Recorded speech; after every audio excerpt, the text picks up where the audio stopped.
नमस्कार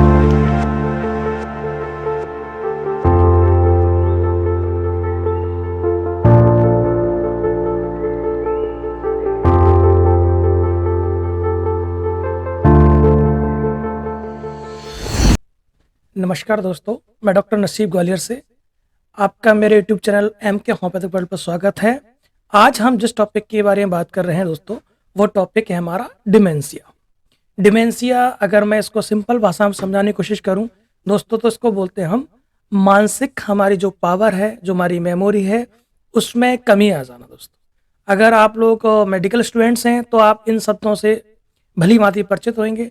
अगर आप लोग नॉन मेडिको हैं तो मैं आपको ये बता दूं, कई बार हमें एज से पहले भी इस तरीके की कंप्लेंट आने लग जाती है कि हम अपनी मेंटल पावर को धीमे धीमे खोने लग जाते हैं।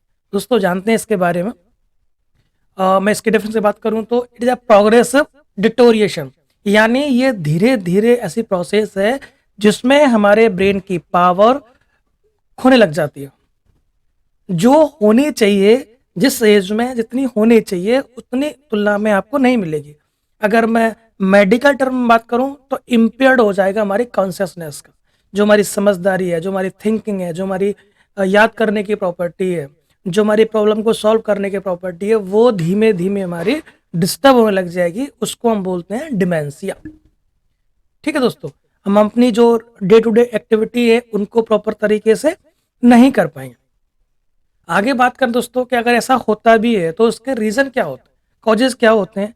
ये जो टॉपिक है वो दोनों को काम आने वाला है। जो लोग मेडिकल स्टूडेंट्स हैं या जो लोग प्रैक्टिशनर हैं उनको अपनी प्रैक्टिस में हेल्प करेगा, जो लोग मेडिकल स्टूडेंट्स हैं उनको अपने एग्जाम में हेल्प करेगा, और जो लोग नॉन मेडिको हैं उनको भी अपने आप को या अपने आसपास के लोगों को इस तरह की समस्या को समझने में हेल्प करेगा दोस्तों। तो बात करते हैं इसकी etiology की। जैसे कि हमने इसको दो में बांटा है, एक तो होती है इसकी प्राइमरी कॉज, दूसरा होता है दोस्तों सेकेंडरी कॉज। प्राइमरी कॉज में दोस्तों इसमें हम इसको दूसरा टर्म भी बोलते हैं सिनाइल डिमेंशिया, या मैं बोलूं एल्जाइमर डिसीज। जब भी कभी सेपरेट टॉपिक हम इसके बारे में पढ़ेंगे तो वहां इसके कॉजेज और इसके एटियोलॉजी जान लेंगे। दूसरा बात करें हम सेकेंडरी डिमेंशिया, जब आपको ये मालूम हो कोई एग्जैक्ट एटियोलॉजी है इसके पीछे जिसकी वजह से हमारी मेंटल पावर डिस्टर्ब हो रही है, तो उसको हम डालते हैं सेकेंडरी टाइप में। दोस्तों इसमें भी अगर हम जानना चाहें कि हमारे कौन कौन से कॉज हैं, तो इसके लिए भी हमने इसको दो पार्ट में डिवाइड कर दिया। एक पार्ट हमारा है इंटरनल कॉजेज, दूसरा पार्ट हमारा है एक्सटर्नल कॉजेज। तो इंटरनल कॉजेज की अगर मैं बात करूं आपको, अगर ठीक से मैं स्क्रीन पे आपको शो कर पाऊं, तो यहाँ पे हाइपरटेंसिव यानी किसी को बीपी की शिकायत है, उस वजह से भी ऐसा हो सकता है। किसी को एंसेफेलोपैथी है यानी डिसऑर्डर ब्रेन का, या सेरेब्रल हेमेटोमा, या ट्यूमर, या ट्रोमा, या इन्फेक्शन, इनमें से कोई भी कॉज है तो इनकी वजह से हमारी ब्रेन की जो पावर है, हमारी जो कॉग्निटिव पावर है या मेमोरी है, वो डिस्टर्ब हो सकती है दोस्तों। फिर दूसरी बात करते हैं, यहाँ है हमारा एक्स्ट्रा क्रेनियल कॉज, यानी ब्रेन के अंदर के नहीं, ब्रेन के बाहर के कॉज। वो कौन कौन से कॉज है अगर हम बात करें तो दोस्तों, endocrinal cause, metabolic disorder, toxic cause, और माल न्यूट्रिशन या हाइपोक्सिया। अगर इनमें से कोई कॉज आपको समझ में आ रहा है, या इनमें से कोई कॉज आपको लग रहा है कि ये कॉज भी कॉजेज हो सकते हैं, तो इनको पहले हम डायग्नोस करें, फिर इनका हम ट्रीटमेंट की तरफ जा सकते हैं दोस्तों। फिर आगे बढ़ते हैं कि अगर ये कॉज हमें मिल गए तो इन कॉजों से हमारी बॉडी पे जो डिसीज आई है उसके सिम्टम क्या होंगे, क्योंकि क्लिनिक में मरीज जब आएगा तो आपको यही सिम्टम लेके आएगा। ठीक है, तो सबसे पहले हमने इसको कैटेगरी वाइज डिवाइड कर लिया है कि हम डिमेंशिया के मरीज को पहचानेंगे कैसे। तो इसको हमने डिवाइड किया है, सबसे पहला इम्पेयरमेंट ऑफ मेमोरी, जो आपकी याददाश्त है उसमें डिस्टर्बेंस होने लग जाएगा। क्या डिस्टर्बेंस हो जाएगा इसमें? Start with minor degree of forgetfulness, मतलब ऐसा नहीं है कि एकदम से आप पूरी चीजें भूल जाएंगे। इसमें हो क्या रहा है, इसमें हो ये रहा है कि जब भी आपको ये प्रॉब्लम आएगी उस समय आपको जो समस्या है वो छोटी छोटी चीजों को भूलेंगे आप।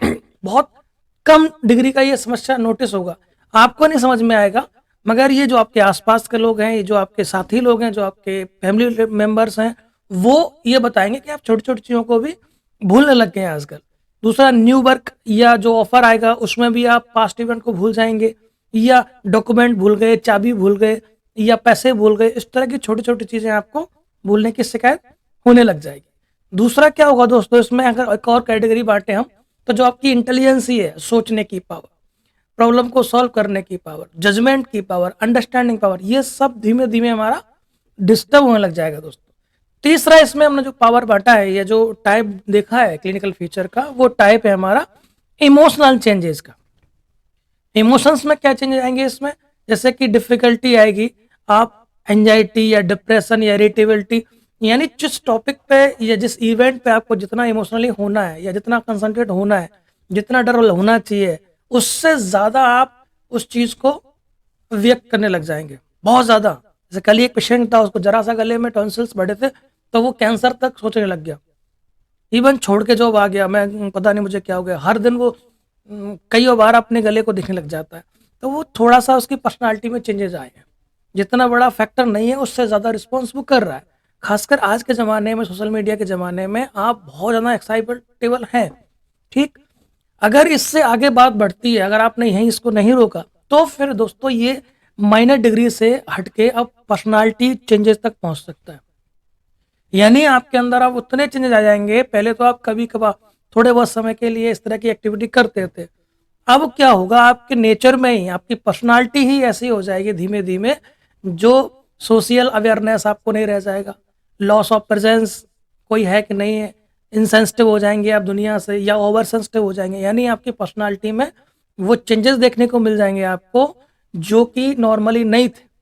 पर्सनल हाइजीन को लेके आपका बिहेवियर रूड हो सकता है ना, सोशल जो चल रहा है उससे आप कुछ भी मतलब नहीं रखना चाहते, इस तरह की पर्सनालिटी में चेंजेस आएंगे। अगर ऐसा है दोस्तों, तो आप अल्जाइमर डिसीज के डिसऑर्डर आपको हो सकते हैं, डिमेंशिया जिसे हम पढ़ रहे हैं वो आप उसके मरीज हो सकते हैं। फिर दोस्तों बात आती है कि अगर ये है तो इसका मैनेजमेंट क्या है। एक तो यहाँ पे करेक्ट कॉज ढूंढ के उसका ट्रीटमेंट करना है, साथ में आपको मेंटल डिसऑर्डर में साइकेट्रिक जो एविडेंस आपको सलाह है वो बहुत ज़रूरी है, काउंसलिंग बहुत ज़रूरी है, साइकोथेरेपी बहुत ज़रूरी है। उसके बिना सिर्फ ड्रग पे आप डिपेंडेंट रहेंगे तो आप, हो सकता है कि इसमें आपका इंप्रूवमेंट हो जाए, बट उन ड्रग से बॉडी के अंदर ढेर सारे साइड इफेक्ट भी आने लग जाते हैं। तो बेहतर है आप इस तरह के डिसऑर्डर में एलोपैथिक ना लेकर होम्योपैथिक ड्रग को लें, और साथ में काउंसलिंग ज़रूर कराएं। साथ साथ में अगर आपको सेकेंडरी कॉज इसमें है, अगर आप डॉक्टर्स हैं तो साथ में उसकी सीवीसी, आरएफटी, एलएफटी ये भी ज़रूर कराएं दोस्तों। प्लस बात आती है जो मेन हमारा है यहाँ पे, क्योंकि हम होम्योपैथ हैं तो इस समस्या को साथ साथ हम इसकी होम्योपैथिक ड्रग के बारे में भी जान लेते हैं दोस्तों। जैसे कि मैं हर टॉपिक में बोलता हूँ कि एग्जैक्ट मेडिसिन तो आपकी कॉन्स्टिट्यूशनल ड्रग ही होगी। बेहतर होगा कि जिस किसी को भी ये समस्या है उसकी समस्या को सुनकर उसके लिए सुटेबल आप मेडिसिन चूज करें। बट फिर भी जो मोस्ट कॉमन केसेस में देखी जाती हैं उन ड्रग के बारे में हम ये जान लेते हैं। फॉर एग्जांपल जैसे कि बराटाकार फॉरगेटफुलनेस बिहेवियर उसका मिलेगा ही, चूंकि आप डिमेंशिया पढ़ रहे हैं। साथ साथ में क्या मिलेगा पेशेंट में, टिमिडिटी, डरपोक टाइप का पेशेंट मिलेगा आपको, शर्मीला सा होगा, कॉन्फिडेंस नहीं होगा उसमें ठीक है, मेमोरी भूल जाएगा, क्रॉनिक ग्लैंडुलर डिसऑर्डर हो सकते हैं उसको, ग्लैंड्स थायराइड हो सकता है, टॉन्सिल बढ़ सकते हैं, कहीं के भी ग्लैंड्स उसको इलार्जमेंट हो सकती है।